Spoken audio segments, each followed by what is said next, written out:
in-depth race recaps. He's shown speed, he's shown dominance at other racetracks. Pit stops and strategy. Hell yeah, boys. Let's go.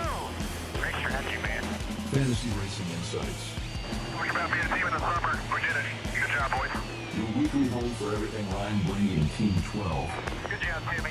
Here's to many more, fellas. Thank you. This is the Team Blaney Podcast. Let's go race for a championship. Welcome everyone again to something new that we're trying here with Team Blaney, and that's adding in a few bless you live streams throughout the week. We did a couple earlier this week, and then we decided to come on before this race today at Circuit of the Americas for the NASCAR Cup Series, and get everybody up to date on what happened so far throughout the weekend. Steve has a little bit of a show and tell to do a little bit later on. Talk about a new diecast that came out this week for Ryan, and talk a little bit more about the race that's coming up here in about like an hour and a half on Fox. I am missing the end of the IndyCar race now. I was watching that a little bit earlier. Didn't start out well for Team Penske, though. Will Power kind of crashes immediately in the first turn on the first lap. So if anyone hops in the chat and wants to give any updates on what's happening over on the IndyCar side, I'll take them as we go. But Steve, welcome. Like I said, why don't we kick things off? And I made a joke in our Discord, which again, I put our Discord link out this week. Yeah, with a ton of new members. So welcome to all those folks too. But I joked that, man, I bet you loved this weekend because they had the 20-minute practice, and then they went back out again and then did it again, and then had group qualifying, which takes a long time. The Cup cars were on track for what seemed like a long time yesterday. You know, usually you're right. I like one practice. This one was kind of interesting because they kind of used it as like two test sessions almost. And then at the end of the second one, you think, well, whatever they got at the end of the second one will be your qualifying, but I'm not sure what happened. But yeah, one practice is usually good enough for me because then they don't figure out too much, But yesterday was kind of crazy because Ryan was in the second session. So the first session, I usually don't take a lot of notes of the other group, but when the 88 is in the other group, you pay attention because you know that he's the guy.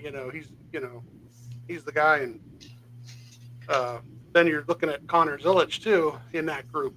And the first session, they were first and third fast. And that's a single lap thing now. The NASCAR app had it kind of neat where there was session 1 and session 2 for everybody. So they combined some things, and you could look at 5-lap averages. And if they got the 10 laps in that 20 minutes, some of them did, you could look at 10-lap averages, or you could look at, if they ran 7 laps, what they did on 7-lap average. But, they said a lot of the guys were having issues with tires early on. And most of them ran, like they said, 9 to 10 laps. And I think some of that is the fact that they brought that new road course tire, and they didn't run this tire at COTA last year. So I think it did throw some teams for a loop. And then also we could just mention the fact that the short course situation just also totally different for them coming into this weekend. So totally changed. I know a lot of these guys go to the simulator and they work on it, but a couple things I heard during the week about the simulator were that some of the background, like in the simulators, are missing. So, like you don't get the full view sometimes. So breaking point may change a little bit. So once they got to actually running the course, and this is something with Ryan especially, I always pay attention to the third or fourth lap. His first lap on any of these road courses is never with a great time, right? Even though the equipment might be at its maximum at that point, it's usually 2 or 3 laps in of a rhythm. Like, okay, we ran it once, we ran it twice. I made a mistake here. Next time around, I'm going to do better. So this, practices were like that for him, and that was kind of great to watch that. We had Matt is one name. I got to get his last name. Was one of the spotters. Mule, of course, Dave Nichols, and then Tim. And I think Tim is spotting from the top of the hill. I think Mule said he was down in the stadium section, and he's doing the choose cone area. So I'm not sure where Matt will be, but I'll get his name by tomorrow night's podcast from Tim. Actually, Tim will give me his full name. But because sometimes they bar Indy guys, but the Indy guys are busy this weekend, so I'm not sure where from the team Matt might be. Ryan, when he goes out into Group 2, the first lap, like I said, is 28th overall. The second lap moves up a little bit, like 25th overall. And he's like, they show the combined times of Group 1 and Group 2 in this session. So he's over 2 seconds back of the 88, which, the 88 is going to be really good, but you would hope that you get a little closer to them. So, 10 minutes in, the top 5 is actually the 4, the 1, the 71, the 77, and the 20. By lap 3, he moves all the way up to like 18th overall. So, like I said, getting better and better and better. The 5-lap average, it was about 15th best overall. So it's like, well, this first session's not super, but middle pack. So you hope the second session goes a little better. He ran about 11 laps there. And like I said, at that point, the 88, the 48, 87, the 5 were still some of the top ones out there. And then Ryan's 5-lap average ended up about 10th. So it kind of rallied a little bit. This is always his thing when he runs consistent laps. He doesn't wear the equipment out as much as other guys. So sometimes those tires stay under him better. We get to the Group 1 second session here, and the 48 now showing up. The 99 is showing up better. The top 5 and average at the first session were like 48, 99, 87 again. Connor's showing up here. The 19 and the 17. So we get to Ryan's Group 2 in Session 2, and they were working on entry to Turn 1. This is something they were discussing on the radios. And lap 1, like I said, about 18th overall again, but a lot closer to the 88 now. Now we're like only about a little over a second closer. So lap 2, P10 overall, almost 1 second back the 88. Lap 3 up to P4 overall, the single lap, and only 0.69 back of the 88 at this point. So now all of a sudden we're looking at, wow, he picked it up. They found something's really good. The top 5 in the session at that point for like a single lap was the 77, the 12, the 9, the 5, and the 8 in that group. 77, he's really fast now at this point. So Jonathan and Tim were talking about how Turn 5 was looking, and then they were talking about track limits. So what's interesting is a lot of these guys were extremely aggressive against the track limits during practice, and I don't think they're going to be allowed to be today as they race. So they were kind of talking about how tomorrow, or today now, Sunday, they're probably not going to be able to get away with some of the stuff that they were doing in practice. So overall it was like P6 in the second session on average, but you got to throw the 77 out. He did 1 lap. So his average was super because he just did a qualifying lap in that session. So more like P4 of the people who ran more than 1 lap. And, he ran 10 laps there, and there was like a P3 average there in about the group of both groups in the second session. So to get to the qualifying in Session 1, it's Group 1, and they're going to combine them. The new qualifying is combined afterward. So there's not, and this one, so there's not really, I thought it was going to be an advantage to go out later because there'd be a little more rubber on the track. But in Group 1, the top 5, about 10 minutes in, were the 99, the 16, 54, the 87, the 24, and the 88 hadn't gone yet. So he was like waiting on a heater, to do it near the end. And that was kind of like it's a risk reward, right? You go out near the end, and you don't have a lot of, you have time to come back and do another one. And he bobbled it a little bit in 5. Turn 5, he bobbled it, and he went to P2 at that point. So the top 5 ended up being the 99, the 88, the 16, the 54, and the 87. When we get to Group 2, Ryan goes out, and he got. I don't know what it is. They between qualifying and practice trim, qualifying trim, they did something because all the Penske cars went to. Yeah, they weren't great. I don't know what else to call it, right? He locked it up braking in one of the turns as part of what happened, and he was P14 early on in that group. And of course, they did come back out um, and tried to run. And he actually ran 2 laps. I left it up to him after the first one. I'm going to keep going. I don't really think it helped him much. I think it was like P14 in the group at one point. Like I said, they're merging the two groups. So the 77 was actually leading qualifying at one point. Thankfully, the 45 and the 23 knocked him out a little bit. But that's a funny thing too. I guess the 45 and the 23 were doing a little. They're working together on their qualifying lap. And, yeah, they followed. Yeah, the 23 followed him the whole way through. Yeah. So yeah, it worked out for them though. And not just followed him, but followed him step for step and didn't make a mistake. Was following him close enough and well enough where he put up the time that he needed to put up. So kudos for those guys for figuring out how to do that. Ryan is going to start 25th today, and there's 45s on the pole. So the main discussion in like the Discord chat and any other thing I see that from the optimistic person is like me is like, okay, this is it. You're going to race. They showed some speed in that second session, so they should be able to race up there and get through some of these guys. And the biggest thing about the road course is just like any kind of oval, it's consistent laps over a long period of time, not making a mistake. So, after 10 laps or so, 4 or 5 guys in front of you make a couple mistakes. All of a sudden, you've got 4 or 5 positions just based on you running clean laps, not even your speed. And if your speed's even better, then you might pick up another 4 or 5 guys in those laps also. So, within the stage, it's very possible to get to the top 10 if you're running good, clean, consistent laps, not getting caught in anybody else's mess. The pessimist is like turn 1, here we go, everybody cramming up in there, and do we get punted? Do we get spun? And that is always the biggest fear, especially this track. Although on this track they've changed the restart zone, so it gets a little less spun out up there. Not as often. It doesn't happen as often. They're not as close together sometimes.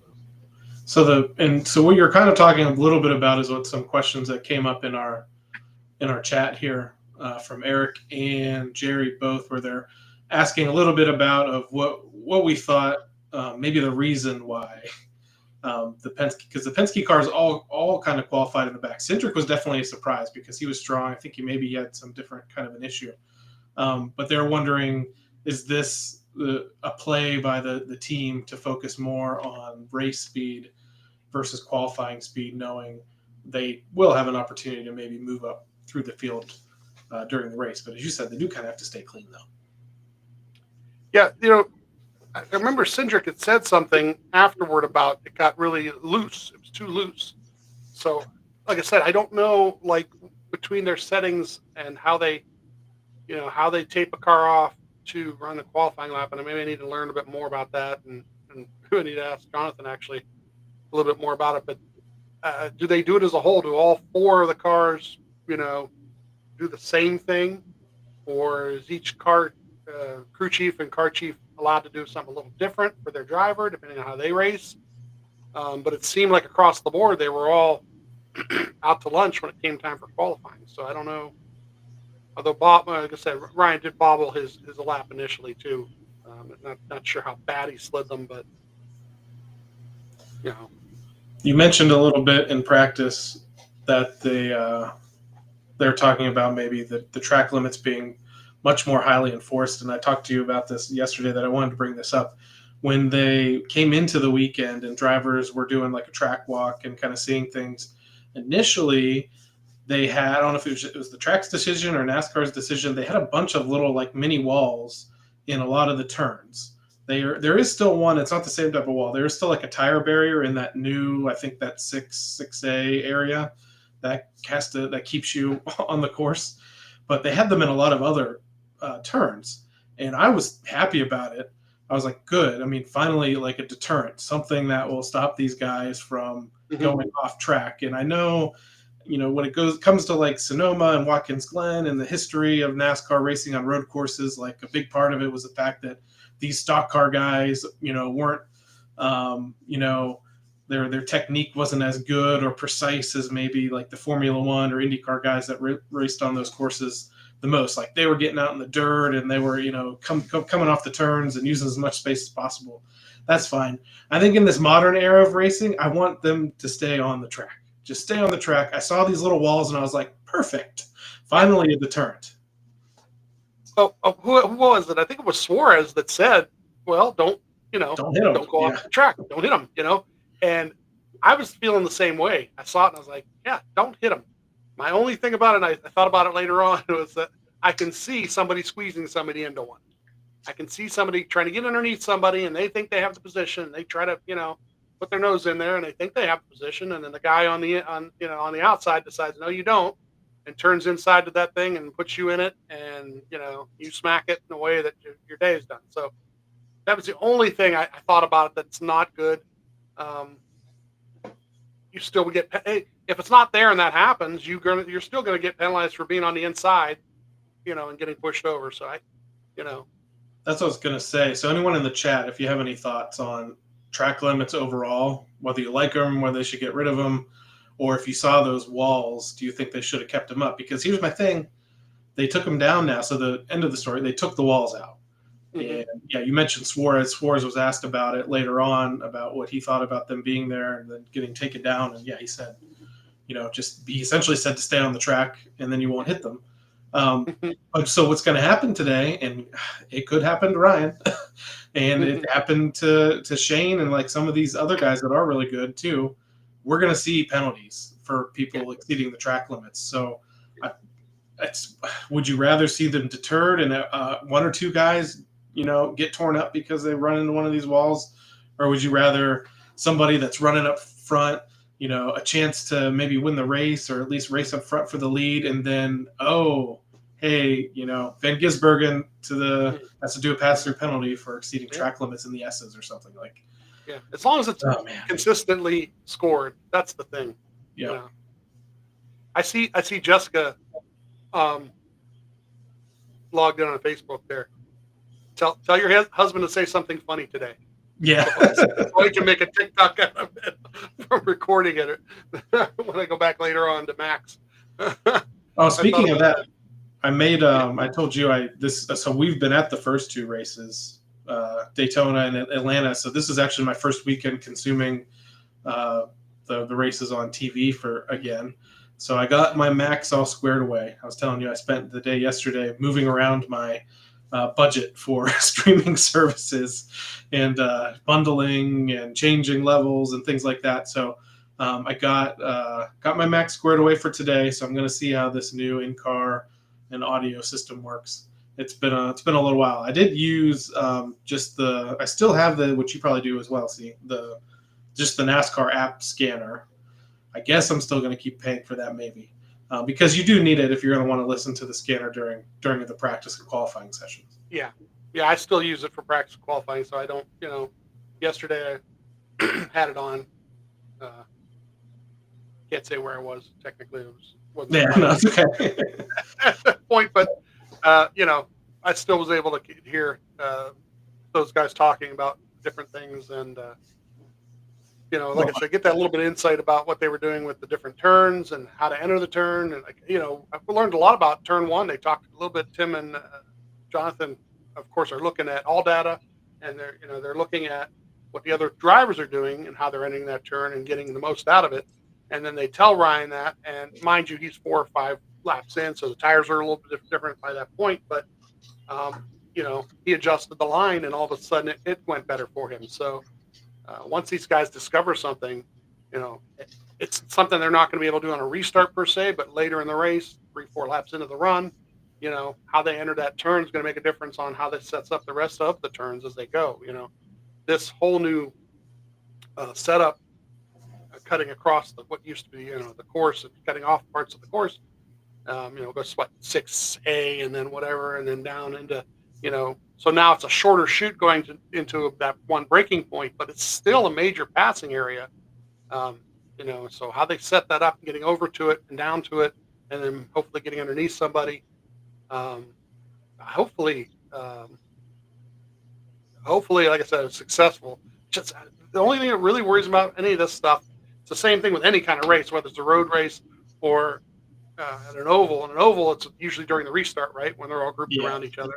And the road race, they even once they get spread out a little bit, it's just other guys making mistakes. I just don't want to be around anybody making a mistake. We make our own mistakes. That's one thing, that happens. You spun yourself out. You can yell at yourself, but when somebody else does something like in the Xfinity race yesterday, there was one or two occasions and guys are battling each other on social media over it now. But that's what happened. One guy spins out. He gets in the way of another guy. Somebody clears him out. How much damage did it do to the car? Xfinity cars have that, had tire rubs and stuff like that because of it. Might not happen to the Cup cars as much, but yeah, just don't get caught in anybody's mess today. Let's see a clean race. Let's see a lot of green flag laps, and let drivers sort themselves out. Let the coming and going happen based on abilities and skill and speed. Because I think that Penske cars have speed, just like Jerry asked in the chat there about the tire wear and so forth. I think that might be true, that they might be set up basically to make sure that they don't have as much tire wear as other guys, and maybe they go further into a run. A couple years ago, Jonathan did a strategy where they skipped the first pit stop, and let them to green going into stage 2. And then they were trying to do a thing where they were doing the whole race on one less pit stop. And then there were a couple cautions that screwed that all up. It'd be really interesting to see if they went, where the only cautions were the stage breaks, because I bet a bunch of guys would do some different things and maybe end up with some strategy positioning, where guys later in the race are, 20 seconds ahead of other guys, and you could, and it's all based on strategy, which would be kind of interesting. So you talked a little bit about the Xfinity Series race yesterday, and I made sure I wanted to tune into that just to see the new short course and how that worked. I, just from that race alone, I thought it worked really great. I think people were concerned about losing the passing zones from the longer version of the track, but I do think that cut through, as you said, did actually create a couple more passing opportunities. It also helped that we did have some, really talented drivers in that Xfinity Series race, and you saw them make their way to the front. It was funny because there's like 4 or 5 like really good road course guys, and then the rest were like all in survival mode, and we're relying on a lot of the chaos that happens on those restarts. So you saw guys like Christian Eckes end up finishing in the top 5, but man, that car was beaten and battered. And then even Connor Zilic, who ends up winning, he is a rookie, and he made some rookie mistakes. Now, this is, 2 road course victories right away in his career that he's picked up so far. But he did make a couple, and one that really could have bit him, getting that damage toward the end of that race. But I liked the CW broadcast was fantastic. I liked their insights on a lot of things and how they were pointing out on especially this course, a pass doesn't happen like in one corner. Like sometimes you were setting up a pass like 2 or 3 corners before it actually happens. And you saw Zilic do that a few times, and you actually saw Carson Quapple, I almost called him Travis already, do it as well. And he was really the surprise of the day. A kid that's grown up mainly on short track stuff, running super late models and things like that, hopping into that junior motorsports equipment this year, and battling toe-to-toe with Zilic essentially until he slid his tires too much and lost his right front tire. So what were your thoughts on that race? What's funny is with the scanner, I listened to 2 different things. I try to flip back and forth because Tim is spotting the 39 car, and he was having a heck of a day, kind of coming through the field a couple different times. And then Josh has got Connor.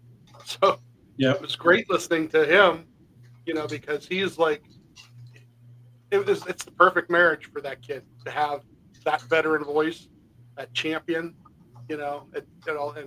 just helping him through some of these things. And even though the spotting is split up between 2 or 3 guys, for this race. As the year goes on, it's definitely going to help him a ton. Remember, I sent Josh the congratulations message, and I said something to him about going 2 for 2 today because he's spotting Shane. So could see a big day for that. But yeah, Connor. What's interesting is he's got tons of speed at this type of stuff. How quick is his learning curve going to be? On the other tracks, on the ovals. In the next couple of weeks, we'll find that out because he'll do more and more of it, and he could tear up the series this year, which is, I think, part of the plan. I think they're really hoping that. Yeah, he's super talented, super young, so he still has a lot to learn. But his resume from sports cars and stuff is already pretty impressive compared to some other guys with some pretty lengthy careers. So we are talking about other guys in the race at this point. So you wanted to pick your fantasy roster live. So if you guys are regular listeners of the Team Blaney podcast, every week on Mondays we do our normal show where we do a full in-depth race recap on everything that happened, pit stops and strategy and passing results, and kind of analyze all of that. But we also run the Team Blaney NASCAR Fantasy Live League. I think it's full or close to full again right now. And Steve and I each compete in it. We talk about our rosters. We talk about how we finished, and we talk about who we're looking at for the next week. So we talked a little bit about who we were looking for in this race, and a lot of the same names kind of came up. We were intrigued by Zillage, and then there's Shane Van Gisbergen, and you have AJ Allmendinger, who, while is pretty fast in practice and things, like he's still, like, for the last year has been upset with how Kaulig has been setting up their race cars. So, but he's another guy. Is there anyone, and you may just tell us as you go through your roster here, who you're looking at? Yeah, that's the thing about the road course racing with the fantasy is you've got to be careful of picking. Okay, so you want to pick guys that you think are going to win the race. Usually that's the thought process, right? Yeah, this guy can win the race, that guy can win the race. But a lot of times they will sacrifice stage points for winning the race. They'll be the guys with 1 to go before the pits close. Will jump in there and and pit and take no stage points, or with 2 to go will pit and maybe they race back to 10th or something, get a stage point. So the first guy I always look at in these situations is for picking a lineup is actually Kyle Larson.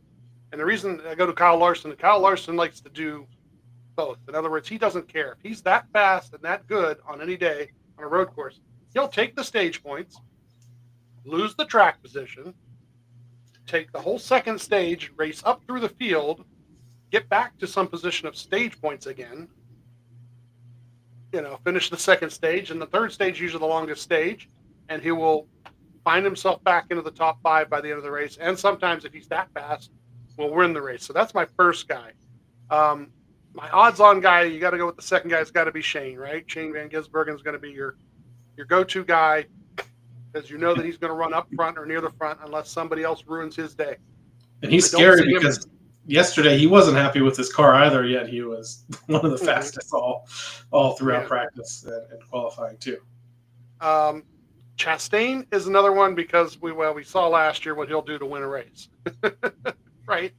Or was it not last year? A couple years ago, yeah, when he did it. But he still is extremely consistent at COTA overall. Again, the track has changed a little bit, but for the most part, those are guys you're going to look to. So that's my first 3. As I get through it, quietly starting, up there is Chase Elliott. And, I'm going to go ahead and pick him today because I think that's the thing. Quietly, he's right there in the mix. And he's one of those ones that when everybody else is messing around, he'll come through it, and he's won one here. So, he'll come through it and he'll win. And like I said, stage points are going to be the thing. I don't know how many of these guys are going to try for stage points versus not. Should the 12 do that? I don't know. I'm, kind of think maybe they should. We got a point lead already in the standings, and if we do this right and get a bunch of stage points and then get a top 15 out of it or even a top 10 out of it, that's a huge point day. Probably still have the point lead coming out because there will be a whole flux of different guys getting different points today. So I don't know about that. So really for the 5th guy in the lineup, I'm really thinking Suarez. I think Suarez is another one that, basically if no one messes with his day, he'll be up in the mix. But actually, you know what? Let's go with Reddick, and we'll put Suarez in the garage. So we'll make That's what Chelsea and Justin. Now Chelsea's going to be biased now, but in our chat here, both brought up Tyler Reddick as someone to. Yeah. So I'm sorry. I was looking down through the lineup, looking down who was starting where, and I'm like, you know what? I've totally skipped the guy who's on the pole, and truthfully, this is one of those kind of races where the guy that's on the pole can win the race. You know, unlike some of what's been happening with most ovals. So then we get to our bonus matchups, and then on the NASCAR app, these are usually 10 points apiece. So Bell versus Reddick, pretty simple there. I think Reddick will finish in front of him by the end of the day. Ty Gibbs, Alex Bowman. This is an interesting one because Gibbs was pretty decent at certain points yesterday. We know that he's really good on road courses. Bowman is extremely good on road courses. This one is like, I might toss a coin here. I should have a coin ready. Got a chip over here. I could just toss it in the air. Did you hear that?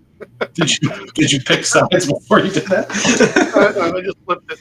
We'll go with Bowman. We'll go with Bowman on it. AJ and Chase Elliott. Once again, some things you were pointing out about AJ's program, basically the team he drives for, ends up being the issue. Sooner or later, there seems to be something that happens that slows him down. And Chase Elliott, I'm going to go with Chase on that one. And then Shane and Ross. And this, wow, this is a great matchup. Because that's like experience with the car. I mean, Ross has more experience in the car. Mm-hmm. I think they both have the same number of road course wins, with Ross at one at COTA and Shane at Chicago Street Course. So same equipment. Yeah. Shane is still learning that you can go ahead and hit each other a little bit. The series that he came from, you're not allowed to bump into each other, not allowed to touch each other. You're not supposed to. They would penalize you. They would make you line up where you were or whatever it was. They would change the lineup if you were banging on somebody. So he's learning that you can. He's still learning on that you can and where you can. So I don't know where his aggression level will be. I know where Ross's will be. Ross will go up inside of you even though he doesn't have enough car to do so. That's the part that's scary. I'm going to go with Shane though. So we got those are the 4 picks there, and there's leagues that don't have, like I'm in 3 leagues. So if you can't join ours, there's actually a couple other ones I think that have room in them. The YRB Scanner Live Tweet League. If you look that one up, that's Stella Narias, who live tweets all the communication of Team 12 during the race on Twitter. She's got a league. I don't know how many people are in it right now, but I'm sure there's room there if you want to get in that one. And I'm also in Above the Yellow Line, which is Taylor's thing there. She's got one too, so I don't think that league is full either. If I've looked at it lately. So, if there's other leagues you want to join in, just to have a league that you're going against certain people, you can join the Fantasy Live and just be, in the overall and look at the overall. But it's a lot more fun when you're in one of those groups with 50 to 100 people, because you got some people to go up against, and you'll see the names every week. And like we do on the podcast, we read off the top 10s every week. So you want to recap your picks again? Are you locked in? I got Larson, Van Gisbergen, Chastain, Elliott, and Reddick in the lineup. Suarez is in the garage. We have Reddick over Bell, Bowman over Gibbs, Chase Elliott over AJ Allmendinger, and then we went Shane over Chastain. A lot of Trackhouse going to be at the front of the field. And what was interesting about qualifying is like Bubba is up there, and I know they have the speed as a team. Yeah. And I know he's gotten better as a road course driver. He's got a patience thing that if it goes well, he's fine. But if there's something that happens to him and he gets tripped up a little bit, I just have a feeling that it's going to be kind of rough sliding from that point forward. No offense to him, but just one of those things. I feel like, if something bad happens and he gets moved a couple spots and loses a couple spots, it could be a little rough. So I'll give you my lineup, and I actually made these picks just as after qualifying ended yesterday. Mm-hmm. Reddick. So my starters are Reddick, Suarez, Elliott, Van Gisbergen, Larson, and I have William Byron in the garage. And I actually went back and forth on whether to put Byron or Bowman in the garage. I do think Suarez is a little bit of a gamble here because he is good at road courses. He has a win at Sonoma, his first ever win of his 2 was at Sonoma. But COTA, he does not have a great finishing record. He does race well at COTA, but it tends to get caught up in some sort of late race chaos type of situation. But I actually think having Shane and Connor and Ross who's also good. I think it's just going to keep elevating him at these types of tracks. So so Reddick, Suarez, Elliott, Van Gisbergen, Larson, Byron in the garage. I have Reddick over Bell. I have Bowman over Gibbs. I have Elliott over Allmendinger, and I have Van Gisbergen over Chastain. Have you been keeping up with that? Is it like 36? I was going to ask you the 36 or 36. I was going to ask you that right now. So yeah, I've made 3 picks already. I think this is just based off finish, right? Because they don't really. I don't think they. Yeah, you get points, but I think it is based off the. Just so week one, I had Joey, and that was worth 15 points. Week 2, I had Kyle Busch, and he was worth 30. And the way these work is you only get to pick a guy once during the year. So 36 races, 36 picks. I think the Door Bumper Clear guys did this a year or 2 ago. They did something similar where everybody got to pick, their guy one time. Oh yeah, that's true. That's kind of how Similar to what they were doing, except theirs were set up where you couldn't pick the same guy somebody else was picking that week or some goofy thing. But this is just on your own. You have 36 races. You can pick 36 different guys. Like I'm saving Ryan for Martinsville. Yeah, that's what I was going to say. Martinsville, Iowa. Yeah, something like somewhere that he's already won. Which spring Martinsville or fall Martinsville? Fall. Fall. Although I'm tempted to do Phoenix in the spring, to tell you the truth. But I picked Shane this week. This is the perfect week to pick him. If he wins the race, I'm going to look like a total genius. But even if he finishes top 4, top 5, it's a great points day. And I think that's the key to this. The way this works is nobody's going to pick the winner every single week, and there's not going to be 36 different winners. But the trick is to pick guys who you think are going to be in that top 5 or top 10 by the end of the race, and have good points days and combine them as you go along. So I guarantee you that of the 10,000 people that are playing in this thing, or over 10,000, I'm sorry. My ranking is 10,000, so I don't even know how many people are in it. Let's see what it says. It probably doesn't say. Ooh. Anyway, a good portion of them are picking Shane today, I'm sure. So I had Brad Keselowski in the Daytona 500. He got me 20. I had Joey Logano last week at Atlanta. Got me 34. So I have 54 total points. I am 5,792 overall. So I am doing better than you. Congratulations. Way better. And I actually picked this at the beginning of the week, and I might just stick with it, even though I don't know. Maybe I should change. But I had Austin Cindric. And I picked him at the beginning of the week because I'm like, he ran so well at Daytona. He ran so well at Atlanta. He's going to be super focused this week. And I think he was, especially based on the way he looked in practice and then his disappointment during qualifying. So, again, if it's based off of finishes, though, I think that would be great. But I might keep him. Bob picked him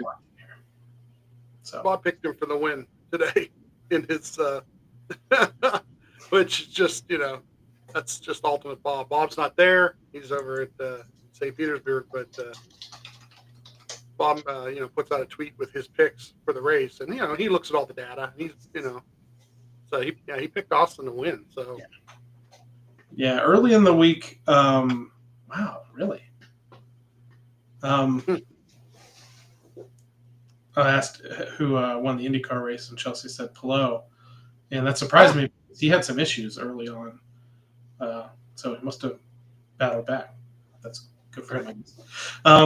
But yeah, so I guess I'm going to keep Cindric in the 36 for 36. But that's been kind of an interesting thing.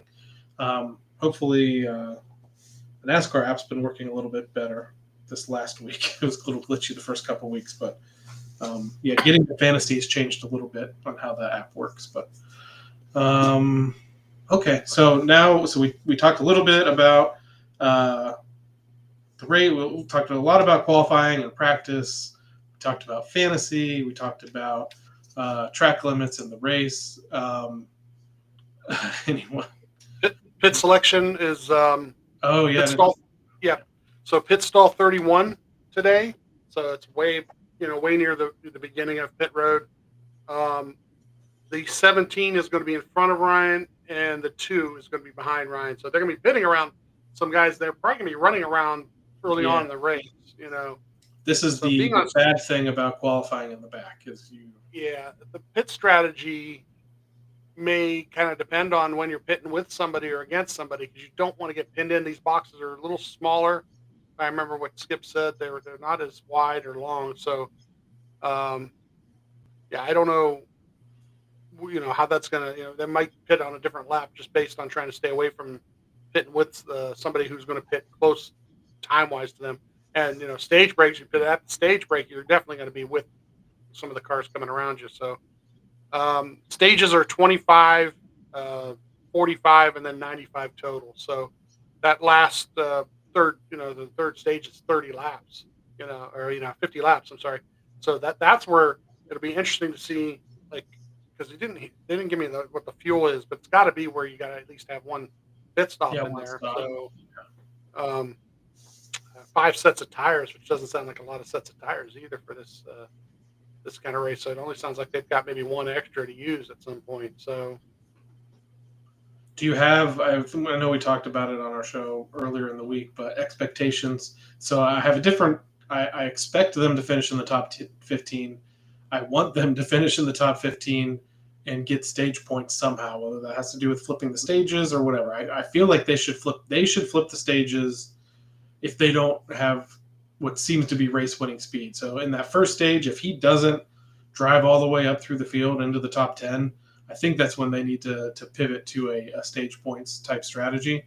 And I'm hoping, like you said, I think very early on in this today, to get the stage points and get a decent finish and come out of the week still the points leader.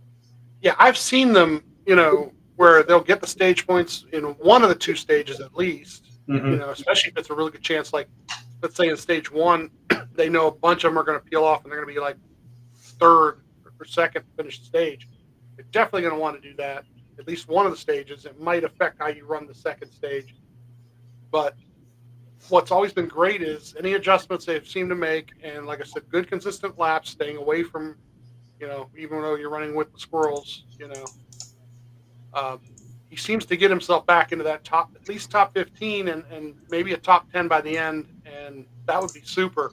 And like I said, from a strategy standpoint, if there is like a thing where this thing goes caution free, I know that they love to gamble, and they know what their fuel is going to be. They know how he is with tire wear and how he can be 10 laps into a run and still be quicker on tires than other guys because he doesn't use them up as badly. So those are the things I look out for to see how much fun they're going to be. It's exciting. And then we're going to put it on, put the in-car camera on Max and be able to watch out through that front windshield up the elevations and into those S's. So I can't wait. I'm getting excited. And I mentioned after qualifying that this of all the weeks, if you don't have Max or you haven't tried that out, and again, you could just buy it month to month and just try it out for 1 month and cancel if you don't like it and you're out. Yeah. I think at least for this month, it's still you can still get the cameras on the lowest tier of Max, but starting in April, you have to upgrade. But it's a good week where Ryan is starting to maybe watch the in-car cameras because he might not be on TV for a good portion of this first stage.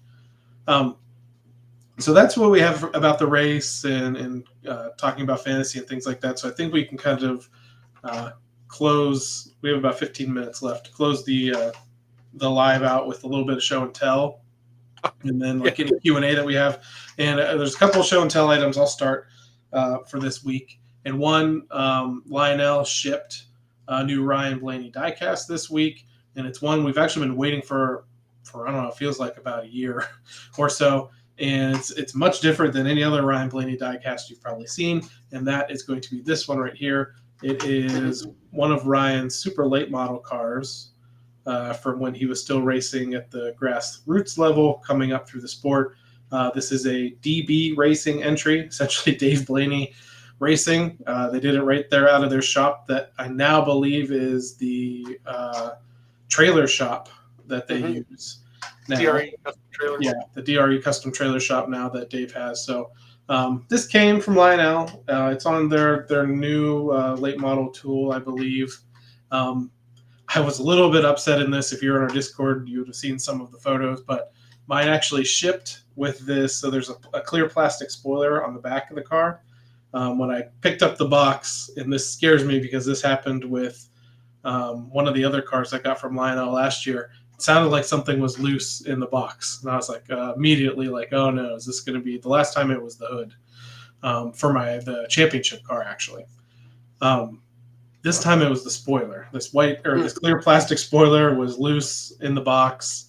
It affixes to the car with like plastic pegs that go into the back of the diecast. And at least one of those was busted off mostly. One was intact for the center, and the one on the right was kind of partially broken, but I was able to salvage the day without sending it back by just using some super glue and ingenuity. So that saved it. But overall, I think it's a pretty decent diecast. If you were to compare it to any of the NASCAR ones, even like the ARC ones that they have out, I would say the quality is not as good. The hood does open on this one, not the trunk though.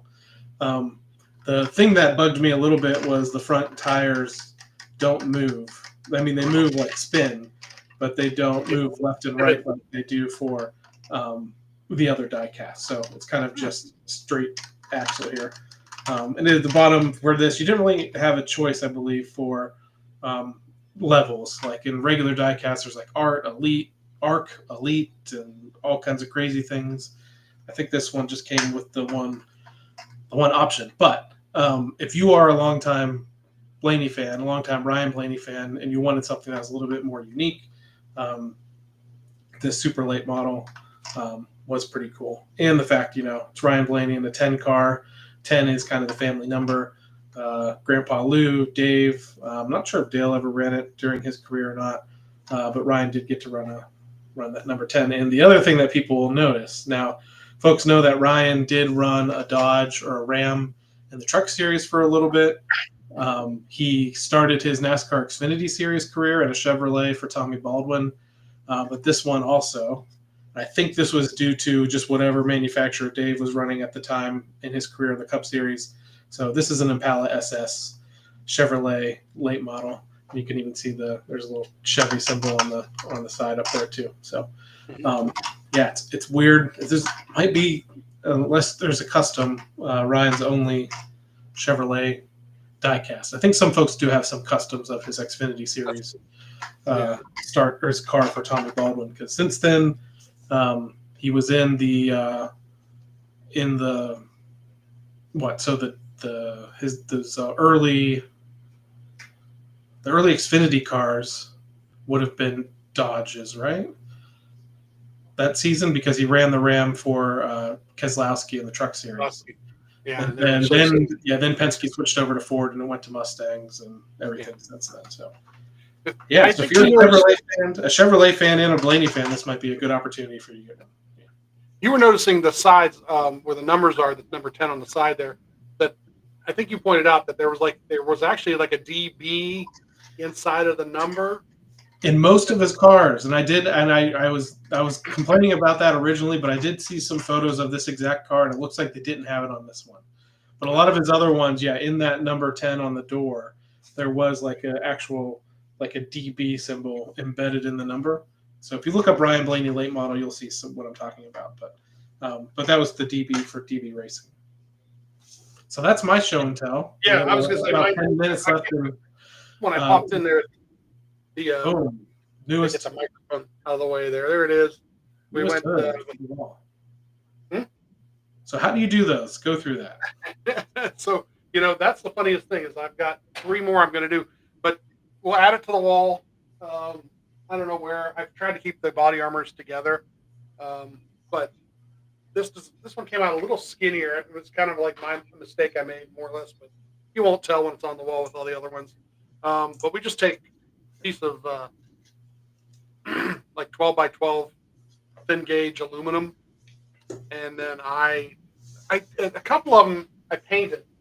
I just took the color, whatever color it was, and actually spray painted them, and it worked out nice. It was kind of fun, but really it's a lot easier to just wrap them in vinyl, and they make sheets that are 12 by 12 to begin with. So I bought a whole nother package of different colors, actually, to tell you the truth. So I had that gray to go, but you could take a 12 by 12 sheet of whatever color.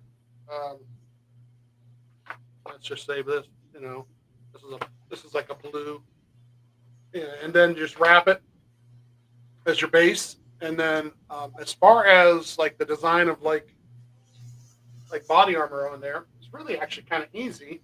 You go to download a picture, an image, and I eliminated, like, there was an image with body armor, zero sugar, so I got that actual font, and then there was a bottle, so that's how I print the bottle. You just print a sticker of the bottle, and then the zero sugar is vinyl. It's cut out of vinyl on a Cricut. Once you figure out how to get that font saved in there, just like that, and then you just transfer it to it. Same with, like, if you look, I did a couple little detailed. These aren't extremely detailed, but the little red lines are on the hood. If you look closely on the car, there's little red lines going down the sides. So I just wanted to put them on there just to kind of represent and show that it's there. My next big thing is, if I really want to get complicated, I cut the hood louvers in there, but yeah, I'm not going to mess with that. That's a lot extra for the physical graphic here. But what's cool is, like, at one point I took a picture, and I've got what we got here, 5, 4, 5, 7, 8, about 40 of them so far made up. And I took a picture because we made. Let me grab this one real quick. We made this one to give to the Family Foundation at the first golf outing, and so I made, I don't know, about 7 or 8 of them, right? Because there were going to be so many different people that we wanted to thank for having us there. And when I gave Ryan his, I showed him a picture of what it was representing. I showed him a picture of all these other ones that I'd done, and it was so funny because his eyes on the, all these, you see all these people in the picture, and his eyes went all the way over to the right-hand corner of the picture, and he spotted this one of all the ones he spotted, which I don't know. Yeah, I'll show you that. We can continue our show and tell. Oh, you've got that car, right? You had that car custom made.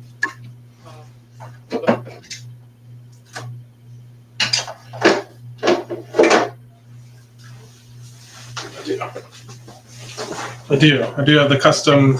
Yeah, custom made. So custom die cast. Yeah, his eye went straight to that, and he goes, "Is that Haas Avocados over there?" And I says, "Yeah, it is." And I couldn't copy the font. I couldn't find a font at the time. I actually probably could redo it at this point. I think I could figure out what it is. But he knew right away what it was. He saw it in the corner of the picture. Didn't blow it up or anything. Haas Avocados. And those who know, know that Dave won that nationwide race in that car. So that was really, really cool that he picked up on that, because I've got a couple of the hoods that are, if you can see down the bottom there, you can see the Jack Daniels, Caterpillar, Golden Corral. I did a Jasper, so I did some of Dave's hoods. There's an Amico up in the corner. And then that, and seal wrap. I did a seal wrap one too. I had to do a seal wrap because that's actually one that both Dave and Ryan ran. And then an Ollie's, because you got to have Ollie's too. Bargain outlet. So yeah, these things they're not for sale.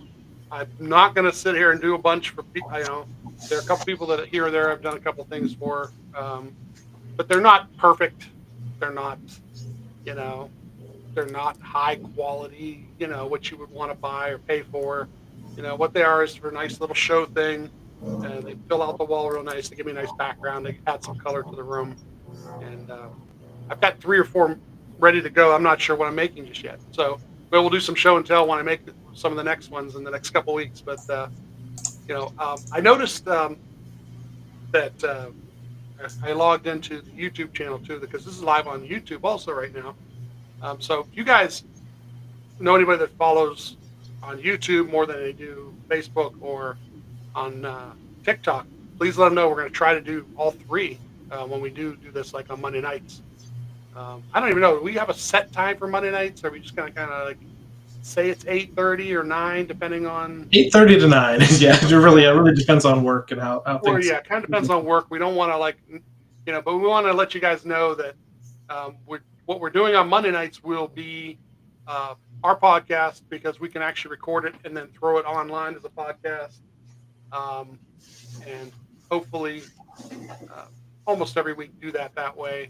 And we'll still try to be a little more interactive. We'll see how it goes, like as we do it, because on a podcast format, I don't know how interacting with all the chats will be. But tell people about this, and we'll come on in. And I know Facebook probably lit up Facebook pretty good there. Usually get a lot of viewers on Facebook on here. So Yeah. TikTok we're just learning how to use. So Yeah, Steve said, thanks everyone for tuning into this live episode. I don't even know what to call it. Kind of a live chat, live pre-race show, pre-gaming. It's our pre-race show. Yeah, for today's race, NASCAR Cup Series race. I'm going to go do my grid walk. Hang on. Yeah.